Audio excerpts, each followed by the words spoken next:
I don't think that Russia, China, and Europe combined could take the American army in an actual war. They certainly, I don't think even the Russians have a motivation to really do anything about an American war with Iran other than sit back and let it happen. In fact, from the point of view of Russia and China, it's probably in their interest to let the Americans get further bogged down and worn further thin, and our treasury bankrupted that much further in order to weaken us. That's if I was a KGB agent and I had my asset controlling American policy, it would look a lot like this.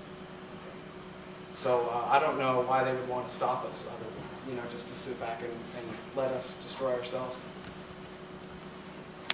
What could the United States do to oppose a murderous totalitarian regime without opposing the people being oppressed by the regime? Well, that's a very good question. I think the answer is open and honest trade. I mean, ultimately, there's no such thing really as Iran or the United States. So these are fictions. We're all people. And trade between America and Iran is actually trade between Americans and Iranians. And the more open relations that we try to have, the less excuse their hardliners have to react against us.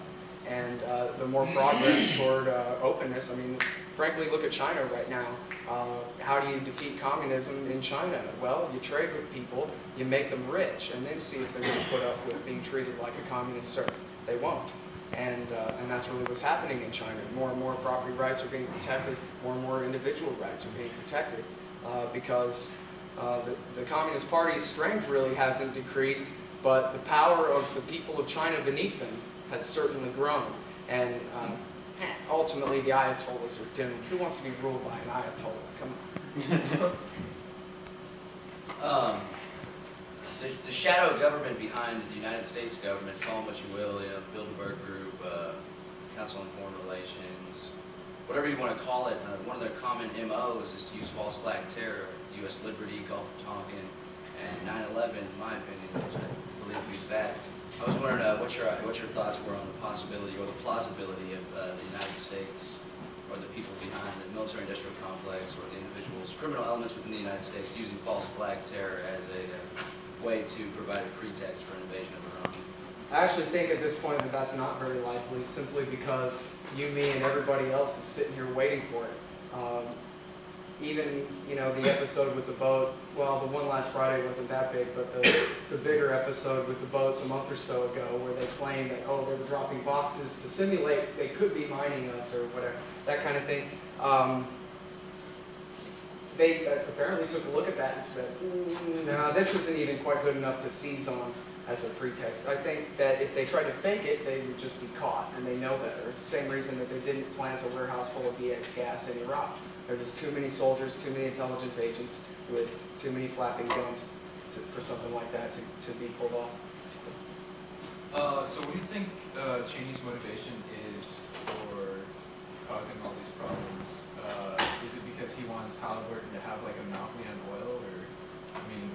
Honestly, I don't really know. Brent Scowcroft, who I don't necessarily approve of the policies that he was responsible for when he was in government, but he told, I believe it was the New Yorker magazine, that I've known Dick Cheney for 30 years, and Dick Cheney I don't know anymore. I don't know who this guy is. The Cheney I know is a very calm, reasonable, dispassionate guy. This is some psycho who's taken over the levers of power. How can this be? And my only real answer is, my own personal belief is that he's simply a madman, that no human being ought to be in charge of the $3 trillion empire, because that's what happens as you go crazy and start murdering people. Power corrupts, man.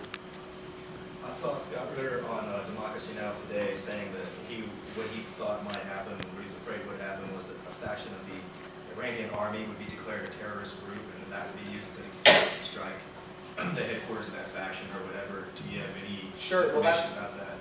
Yeah, that was actually something that Cheney was pushing for last summer. There was a great article by Nancy Youssef from McClatchy Newspapers where she talked about Cheney pushing for strikes on the Quds Force targets inside Iran under the excuse that they're backing the so-called Mahdi Army special groups in Iraq. And in fact, I had some notes here from Gareth Porter that I skipped. but Gareth Porter has a new article that's coming out for the American Prospect, where he talks about the fact, and this is something I think he said somebody told him last summer, but he wasn't quite sure what to make of it, and only now he is. He said that last summer the military decided, they did a study, I guess, and they told Dick Cheney that Iran has what they call escalation dominance capability in Iraq, meaning, Mr. Cheney, if you start this war, the Iranians are going to kick our ass in Iraq. The Badr Corps and the Mahdi Army are going to rise up. We're going to have all factions to fight then, plus the Iranians, and the Iranians will be able to dominate the battle quickly.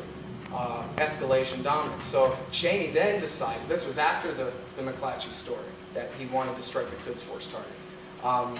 And then he decided on the policy that then America must target the Mahdi Army, must destroy the Mahdi Army before making a full-scale move against Iran. And Gareth said he expected that to happen this summer. That, in fact, what Maliki did a couple of weeks ago, where he took the Iraqi army versus the Mahdi army down there in Basra, was him jumping the gun, trying to keep the Americans out of it, because every time the Americans help him, of course, it costs him multiple percentage points worth of credibility, if he's got any to spare at all, and just completely costs him his legitimacy. So that was Maliki's attempt to jump the gun on the upcoming American attack on the Sadrists this summer, which, of course, was a miserable failure.